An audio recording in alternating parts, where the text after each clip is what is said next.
우리는 양자되는 영을 받았습니다. 그분을 힘입어 우리는 아바 아버지라고 부르짖습니다. 로마서 8장 15절을 보면요, 이런 말씀이 있습니다. 여러분은 여러분을 다시 두려움에 빠지게 하는 종의 영을 받지 않고 우리를 아들로 삼으신 성령을 받았고 우리는 이 성령의 능력으로 아빠라고 외칩니다. 우리가 옛날에는 사단의 종로로 살 때는, 마귀의 권세 아래 있을 때는 어떻게 됩니까? 두려워하는 종의 영을 받았기 때문에 늘 두려운 거예요. 여러분, 귀신을 섬겨본 사람은 압니다. 늘 두려운 겁니다. 누르는 거예요. 두려움을 주는 겁니다. 말 안 들으면 죽어. 가보면 안 돼. 내 시키는 했는데 해야 돼. 이런 영을 우리가 과거에 받았었습니다. 저는 그런 영을 받았던 불신자 시절이 있었기 때문에 그게 뭔지 압니다. 예수 그리스도의 보혈의 능력을 힘입어 우리는 양자되는 영을 받은 겁니다. 그래서 하나님을 뭐라고 부릅니까? 아빠, 아버지라고 부르는 겁니다. 얼마나 친밀한 겁니까? 세상에 가장 듣기 아름다운 말이 뭡니까? 아빠라는 단어죠. 저는 자녀 3명을 낳았는데 자녀들이 제게 준 최고의 효도가 있다면 늘 아빠라고 부른 겁니다. 큰아들도 아빠라 부르고 작은아들도 아빠라 부르고 우리 딸도 늘 아빠 하는 거. 세상에 자녀들이 아빠라고 부를 때 얼마나 기분이 좋습니까? 얼마나 친밀한 겁니까? 저와 여러분이 그리스도의 피로 구속함을 받고 나면 두려워하는 종의 영이 아닙니다. 하나님을 아빠라고 부르는 겁니다. 얼마나 친밀합니까? 전능하신 주님이 우리 아빠가 되는 겁니다. 자비로우신 주님이 우리 아빠가 되는 겁니다. 죄가 없으신 모든 것에서 거룩하신 우리 주님이 우리 아빠가 되는 겁니다. 전지전능하신 그분이 우리 아빠가 되는 겁니다. 우리는 그분께 날마다 하나님의 지성소로 나아가면서 그분이 주시는 기도응답으로 삽니다. 이런 승리가 우리에게 있습니다. 첫 번째입니다. 예수님을 구주로 영접하는 순간 하나님의 자녀가 되고 성령 세례를 받을 때 양자됨을 얻게 됩니다. 하나님께서는 우리를 더 이상 종의 영에 매여 있게 아니하시고 양자되게 하시는 성령님을 보내주셨습니다. 로마서 8장 14절과 15절입니다. 무릇 하나님의 영으로 인도함을 받는 사람은 곧 하나님의 아들이라. 너희는 다시 무서워하는 종의 영을 받지 아니하고 양자의 영을 받았으므로 우리가 아빠, 아버지라고 부르짖느니라. 여러분, 아바, 아버지, 이 아바라고 하는 것은 히브리어와 아람어에서 아빠라는 말입니다. 이스라엘은 어린아이들이 지금도 아버지를 부를 때 뭐라고 부릅니까? 아바라고 부르는 겁니다. 우리는 하나님 아버지의 양자가 되게 하는 성령님을 받았기 때문에 하나님을 아바, 아버지라고, 아빠라고 부를 수 있는 권리를 가지게 되었습니다. 우리는 두 가지의 선택권을 갖습니다. 하나님의 성령에 의해 인도받을 수도 있고 종의 영 아래에 있을 수도 있습니다. 여러분, 종의 영은요, 항상 징벌을 두려워하게 됩니다. 여러분, 우리가 종의 영 아래에 있으면 늘 두려움과 눌림 가운데 있습니다. 그런데 양자되게 하는 성령님은 우리를 하나님의 자녀로서 인도합니다. 로마서 8장 14절을 보면 아들들이라고 나오는데 이 말이 원래 쓰여진 게 그리스어죠. 헬라어로는 성숙한 아들이라는 뜻입니다. 우리는 하나님의 영에 의해 거듭날 때 하나님의 자녀가 됩니다. 반면 우리가 하나님의 영에 의해 지속적인 인도를 받을 때 우리는 성숙한 하나님의 자녀가 됩니다. 여러분, 우리가 성숙해지려면 지속적으로 인도함을 받아야 됩니다. 더 이상 종의 영 아래에서 속박되지 않는 겁니다. 갈라디아서 5장 18절입니다. 그러나 너희가 성령의 인도하심을 받는다면 너희는 율법 아래 있지 아니하느니라. 율법이라고 번역됐는데 토라를 율법주의로 왜곡시킨 제도라고 다른 성경은 번역하고 있습니다. 여러분, 성령 인도를 받는 사람은 더 이상 왜곡된 율법주의적인 제도 아래 있지 않습니다. 늘 눌려있죠. 여러분, 예수를 잘 믿는다는 것은 어떤 겁니까? 늘 눌리고 압박받고 죄책감에 시달리고 이 잘 믿는 게 아닙니다. 예수를 잘 믿는 사람은요, 굉장히 자유합니다. 저는 찬양을 한 번씩 듣는데 한국적인 정서는 어떻게 됩니까? 은혜 받으면 일단 울어야 됩니다. 찬송가 부를 때 보면 일단 울어야 되는 겁니다. 미국인들이 부르는 거 딱 들어보면요, 굉장히 자유하죠. 굉장히 자유합니다. 제가 미국의 워싱턴에 세미나 때문에 갔을 때 호텔에 들어가는데 정서적인 충격을 받은 게 있습니다. 미국 워싱턴에 이렇게 인도를 받아서 이렇게 호텔로 들어가는데 엘리베이터 앞에 뭐라고 적혀 있느냐? 헬로우 뭐 이런 좋은 단어 있죠. 뭐 헬로우 같은 게 크게 예쁘게 이렇게 막 적혀 있는 거예요. 그러면서 엘리베이터 문이 쫙 열리는데 미국 백인 남자 여자가 저하고 눈이 딱 마주친 겁니다. 그 안에서 동양인이잖아요. 그런데 그분들이 뭐라 하냐, 웃으면서 헬로우 그러는 겁니다. 처음 보는 사람이에요. 제가 태어나가지고 그분들은 처음 보는데 이렇게 하는 거예요. 얼마나 친절하게 이렇게 하는지. 굉장히 자유한 거죠. 복음은 어떻습니까? 자유한 겁니다. 하나님은 어떤 분입니까? 굉장히 기쁜 분입니다. 성령님은 우리에게 뭘 주십니까? 자유함을 주시는 거예요. 성령님은 우리에게 뭘 주십니까? 평안함을 주시는 겁니다. 성령님은 우리에게 뭘 주십니까? 기쁨을 막 주시는 거예요. 예수를 믿는 것은 기쁜 겁니다. 왜냐? 하나님이 기쁨으로 충만하신 분이기 때문에. 우리가 종의 영을 받아서 늘 눌리고 막 죄책감이 막 시달리고 늘 벌 받을까 아닌가 싶어가지고 늘 이렇게 조마조마하고, 그건 아니에요. 성령님은 우리에게 뭘 줍니까? 자유함을 주는 겁니다. 그게 뭡니까? 사랑입니다. 아버지와 아들 딸의 관계가 그렇죠. 사랑으로 맺어진 관계이기 때문에 자유하잖아요.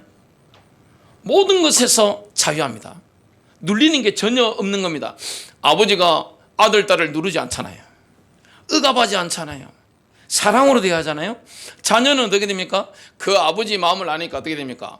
그 아버지 앞에서 완벽한 자유, 완전한 자유를 누리게 되는 겁니다. 그게 이상적인 거죠. 우리가 하나님의 영의 인도를 받는다는 것은 뭘 뜻합니까? 자유함을 누리는 겁니다. 오호 자유, 오호 자유, 나는 자유하리라. 비록 얽매였으나 나는 이제 돌아가리. 자유 주시는 내 주님께. 여러분, 이 자유는요, 죄를 행하고 악을 행하는 자유가 아닙니다. 사랑하는 자유입니다. 성령이 우리 안에 오시면 이 성령님은 우리를 자유롭게 하시는 겁니다.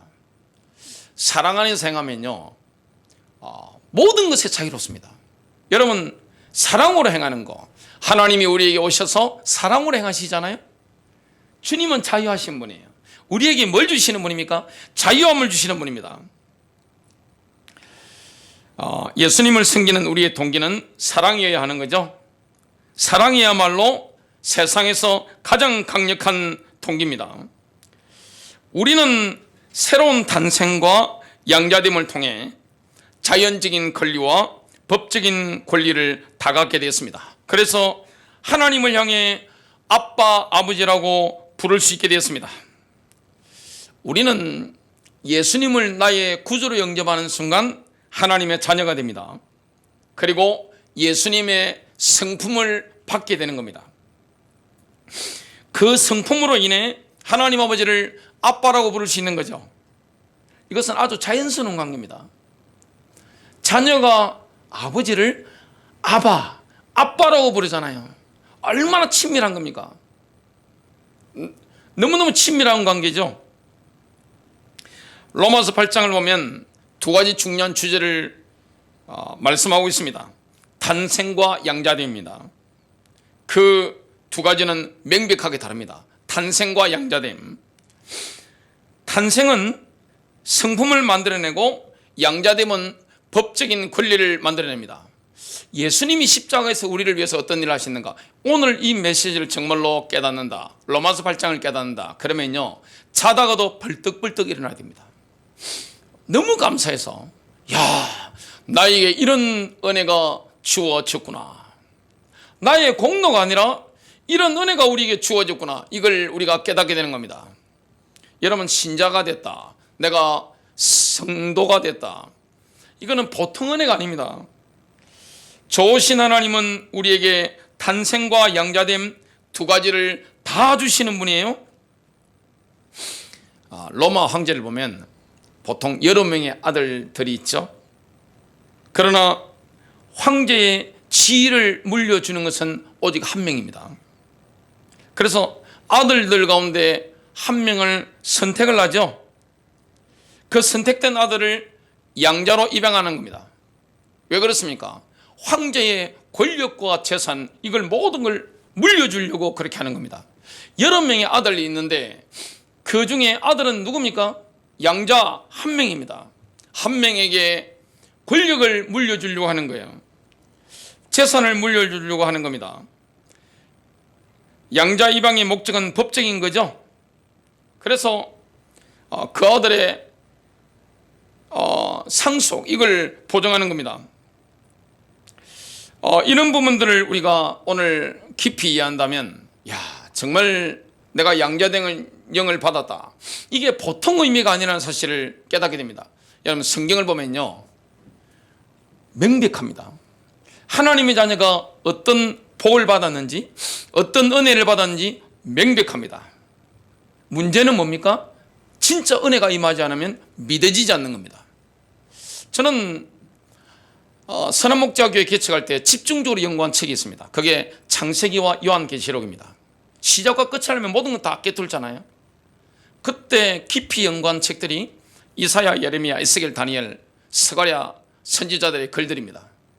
그걸 교회 개척하기 전에 집중적으로 봤는데, 야, 너무 엄청난 거예요. 근데 너무나 명백하게 말씀하고 있는데 믿어지지 않을 뿐입니다. 저는 이걸 말씀을 믿습니다.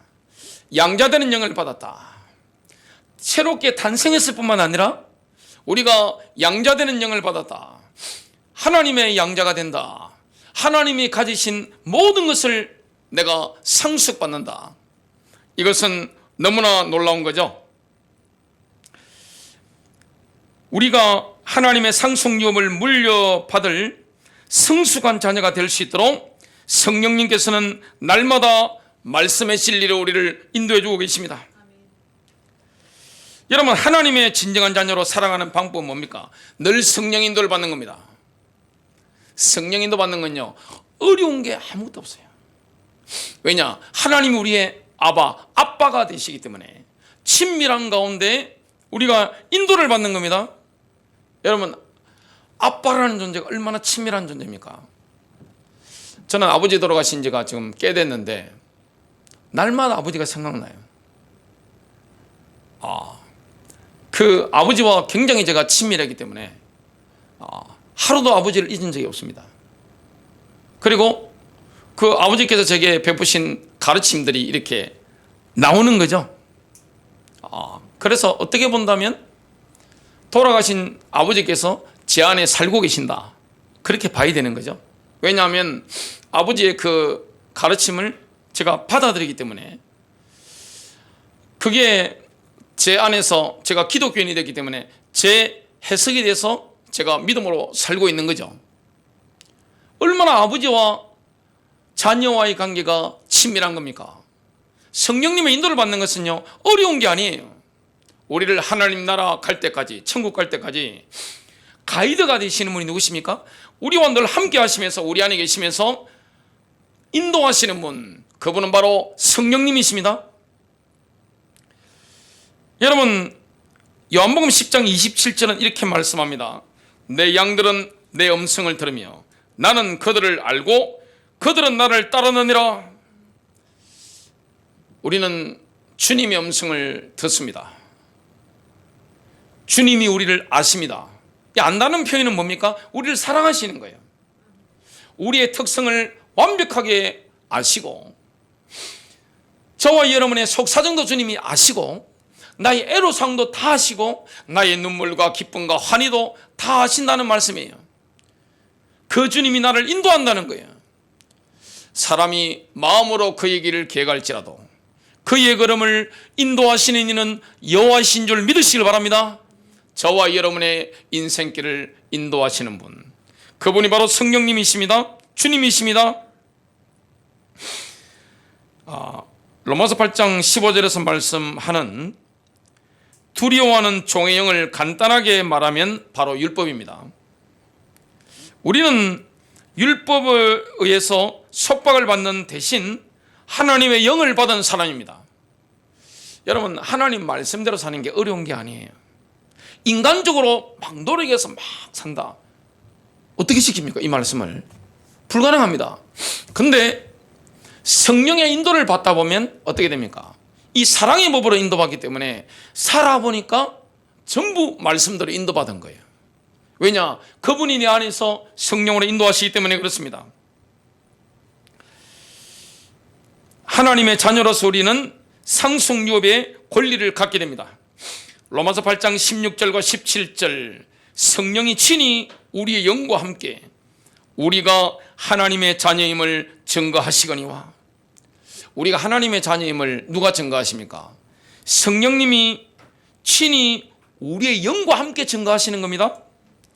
17절, 자녀이면 또한 상속자들이니 하나님의 상속자들이요 그리스도와 함께한 공동 상속자들이니 우리가 그와 함께 고난을 받은 것은 함께 영광도 받게 하려 함이니라. 많은 사람들은요, 성령 세례를 받을 때 자신이 하나님의 자녀라는 사실에 대해 확신을 얻게 됩니다. 저는 제가 하나님의 자녀라는 진정한 확신을 언제 얻게 됐냐? 19살 때입니다. 경상남도 창원시 그 양곡교회를 제가 다녔습니다. 통합적 교회인데 고3 때였습니다. 겨울이었는데 저녁 예배가 7시 30분에 있었습니다. 예배 마치고 창원대로를 걷는데 하나님의 영이 제게 부어버리는 겁니다. 그날을 잊을 수가 없어요. 그 이후부터 구원의 확신이 흔들린 적이 단 한 번도 없습니다. 제가 하나님의 자녀가 됐다는 거, 이걸 확실하게 알게 된 겁니다. 정말 놀라운 은혜를 우리가 받게 된 겁니다. 큰 두 번째입니다. 양자의 영을 받은 사람은 하나님 아버지께서 가지신 것과 예수 그리스도께서 가지신 모든 것을 상속받게 됩니다. 다 주시는 거예요. 장차 주와 함께 통치할 소망을 가진 사람은 이 세상에 살면서 고통의 순간이 다가오더라도 넉넉히 이기게 됩니다. 여러분, 우리가 이 땅을 살면서 고난을 당할 수 있습니다.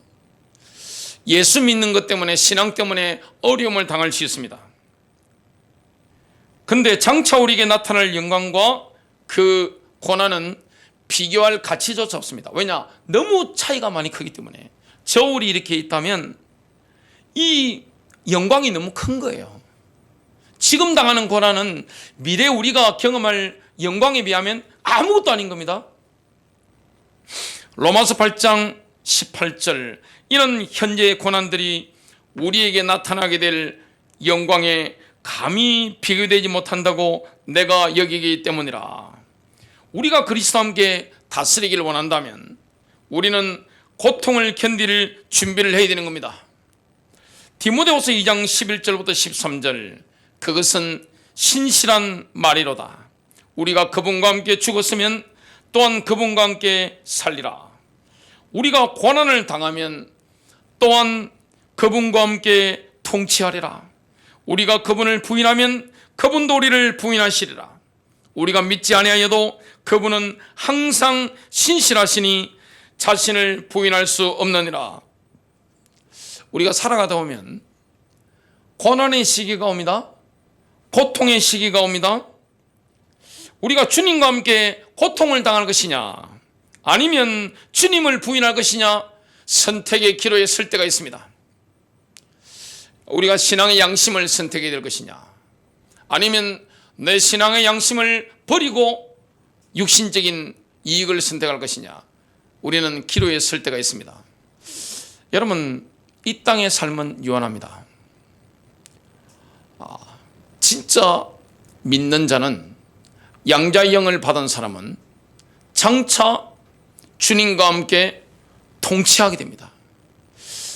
성도의 운명이라는 것은 이 땅에서 끝나지 않습니다. 영원한 겁니다. 그래서 이 땅에 우리가 하나님 나라를 위해서, 교회를 위해서 뭔가 고난을 당하고 예수 이름 때문에 고난을 당한다. 영광이죠.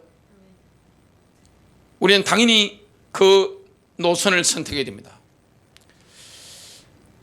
사도 바울은 어떤 것을 우리에게 상기시켜 줍니까? 하나님의 왕국에 들어가려면 반드시 많은 고난을 겪어야 된다. 이 메시지를 하고 있죠. 사도행전 14장 22절, 제자들의 혼을 굳건하게 하며 그들을 권면하여 믿음 안에 거하게 하고, 또 우리가 반드시 많은 환난을 거쳐 하나님의 왕국에 들어가야 하리라 하더라. 여러분, 하나님 나라에 들어가려면 반드시 많은 환난을 겪어야 된다. 이 말씀을 하고 있습니다. 하나님 나라에 들어가려면 반드시 이 땅에 복음 때문에 고난받는 일이 많아야 된다. 이 말씀을 하고 있는 거죠. 옛날 대제사장의 의복을 보면 푸른색이 있고 보라색이 있고 주홍색이 나타납니다. 옷에 그 세 가지 색깔이 있는 겁니다. 보라색은요, 성육신하신 그리스도를 나타내는 색깔입니다. 보라색은 하늘의 푸른색, 또 땅의 주홍색이 섞여서 만들어졌죠. 보라색은 하나님이면서 인간이신 예수 그리스도의 성품을 아름답게 묘사하는 색깔입니다. 성경을 보면 이 색깔이요, 오늘 제가 넥타이를 그런 색을 메고 왔는데 색깔에는 상징적인 의미가 있습니다. 성경에는 보라색이 왕권과 함께 고통을 의미합니다. 보라색은요, 뭡니까? 왕권입니다. 저와 여러분이 앞으로 왕권을 가지고 통치하게 될 겁니다. 하나님의 나라에서. 그러면서 이 땅에서 뭘 겪게 되는 겁니까? 고통을 말씀하는 겁니다. 이 땅에서 우리는 고통을 겪어야 됩니다. 뭐 때문에 고통을 겪어야 됩니까? 예수 그리스도의 이름 때문에. 고통을 겪으면 어떻게 됩니까? 장차 우리가 하나님의 왕국에서 왕권을 가지고 통치하게 되는 겁니다. 우리가 상속을 받게 되는데, 우리의 상속유업의 범위는 하나님 아버지께서 가지신 것과 예수 그리스도께서 가지신 모든 것이죠. 하나님의 내어주심은 무제한적입니다. 하나님이 우리에게 내어주시는 것은 제한이 없는 겁니다. 왜냐? 아빠이기 때문에 그런 거예요. 여러분, 사랑하는 자녀가 자식에게 아끼는 법이 있습니까? 저희 어머니가 이번에 올라오셨는데 진짜 혼자 많이 울었어요. 많이 울고 막 하는 거예요. 제가 어머니 때문에 한 번씩 눈물을 흘리고 있으면 우리 딸은 와서 아빠 왜 울어? 그럽니다. 제 눈에 눈물이 나게 하는 딱 두 분이 있습니다. 하나님과 우리 어머니. 그런데 어머니의 그 사랑은요, 한계가 있습니다. 육신이기 때문에. 하나님 아버지, 하나님 아빠의 그 사랑은요, 한계가 없습니다. 다 주시는 거예요. 독생자를 주실 뿐만 아니라 교회를 세워나갈 수 있도록 우리에게 성령님의 은사를 주실 뿐만 아니라 필요한 모든 것을 때를 따라 다 주시는 분이에요. 그분이 우리의 아버지입니다. 우리 아빠예요. 굉장히 친밀한 분이에요. 그래서 다 내어주시는 겁니다. 로마서 8장 32절, 자기 아들을 아끼지 아니하시고 우리 모든 사람을 위하여 내주시니가 어찌 그 아들과 함께 모든 것을 우리에게 주시지 아니하겠느냐. 그래서 사도 바울은 고린도 교회의 성도들이 서로 시기하고 질투하는 것을 책망합니다. 왜 책망했을까요? 제가 목회해 보니까 바울의 심정을 알겠어요. 제가 오랫동안 목회를 했잖아요. 교회 가장 무서운 게 뭐냐? 권력 다툼입니다. 당파 싸움이 얼마나 무서운지 모릅니다. 지금 선한목자교회는 워낙 메시지로 꽉꽉 눌러놓고 교회가 기도하기 때문에 그런 게 지금 들어오지 않는데, 교회 규모와 상관없이 파벌이 너무 무서운 거예요. 진짜 교인들끼리 서로 밟아 죽이는 거 보니까요, 이렇게 자근자근 밟아가지고 생존이 불가능하도록 다 이렇게 그냥 새벽기도 다니면서 성경책 들고 다니면서 늘 그리스도 말씀 이야기하는데 그렇게 하는 거예요. 목회해 보니까 남자들의 권력 다툼보다 훨씬 무서운 게 여자들의 권력욕이었습니다. 표시가 잘 안 나는데 이걸 뭐 어떻게 할 길이 없는 거예요. 주님이 뭐라고 말씀합니까? 그게 얼마나 어리석은 것인지 지금 책망하고 있는 거예요. 시기 질투라는 게 얼마나 무섭습니까? 여러분, 시기 질투. 왜 시기하고 질투합니까? 인간의 타락한 아담의 본성은요, 배고픈 거 참을 수 있어요. 좀 배고프고 좀 적당히 하는 거 참을 수 있습니다. 배 아픈 거 못 참습니다. 사촌이 논을 사면 배가 아프다는 것은 타락한 아담의 후손의 본성입니다. 나보다 좀 더 많이 가지고 좀 더 잘났고 사회적인 지위가 좀 더 높다. 아이고 뭐 좋네요. 그러는데 속으로는 배 아파서 너무너무 고통스러운 게 타락한 인간의 본성이죠. 그게 어리석어서 그런 겁니다. 내가 모든 걸 다 가지고 있는데, 여러분, 하나님 아버지께서 가지신 모든 것, 예수 그리스도께서 가지신 모든 것을 우리에게 다 주신 거예요. 하나님 우리 아버지입니다. 우리 아빠가 되시는 거예요. 친밀하신 분이에요. 기도만 하면 다 주시고 우리의 신음소리에도 응답하시는 그분이 우리의 아빠가 되시는데, 교회 안에서 시기하고 질투하고 남을 깎아내리고 흠을 잡고, 이게 얼마나 어리석은 것이냐, 그걸 책망하고 있는 겁니다. 너희들은 너희들이 가진 것이 무엇인지 정말로 깨닫지 못하는구나.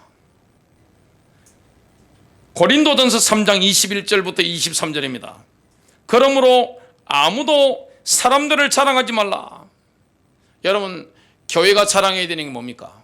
예수 그리스도의 십자가입니다. 다른 건 자랑할 게 없어요. 뭘 자랑합니까? 최고의 영성이 뭡니까? 예수 그리스도의 십자가를 자랑하는 겁니다. 그리스도의 십자가. 이는 모든 것이 너희의 것이기 때문이니라. 바울이나 아폴로나 게바나 세상이나 생명이나 사망이나 현재의 것들이나 모든 것이 너희의 것이요 너희는 그리스도의 것이요 그리스도는 하나님의 것이로다. 그래서 모든 것이 너희의 것이니까 째짜게 굴지 말고 정말 특정한 설교자에게 매이지 말라. 그래서 우리가 교단 자랑하고 목사 자랑하고, 물론 복음 전할 때 우리 목사님 설교 좋다, 메시지 좋다, 뭐 인기 좋다, 그럼 한 번씩 말할 수 있겠죠. 그러나 영적 지도자를 우상화하는 거, 내 교회, 내 교단을 우상화하는 거, 그거 주님이 얼마나 싫어하는 건지 몰라요. 보평교회를 허무는 게 바로 그겁니다. 주님은 사랑의 주님입니다. 우리 주님은 얼마나 크신 분입니까?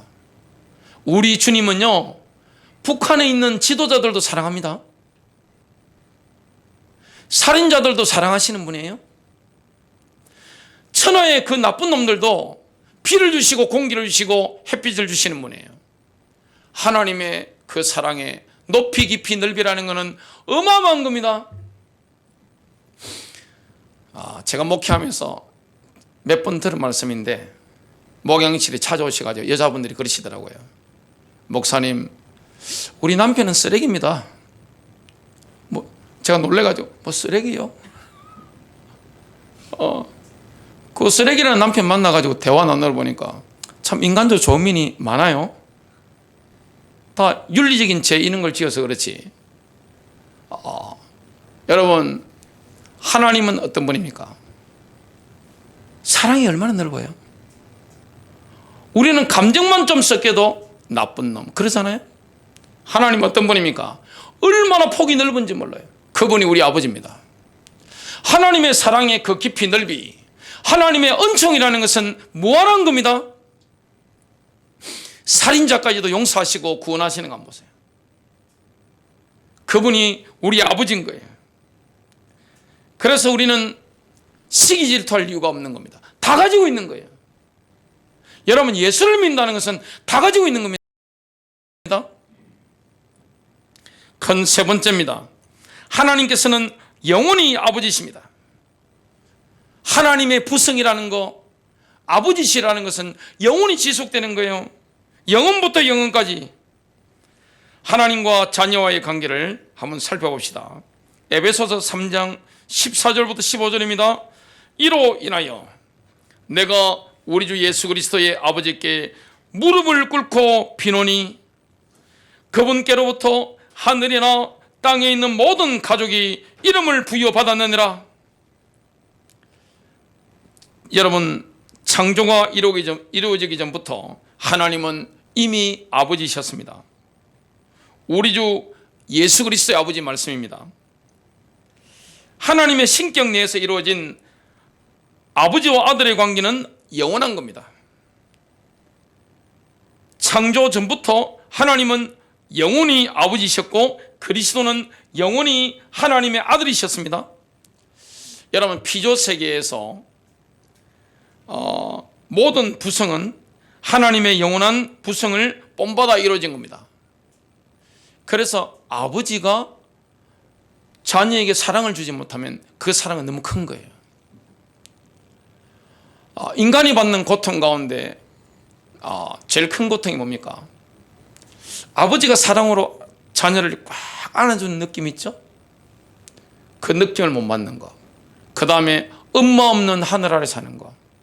이게 정말 가슴 아픈 거죠?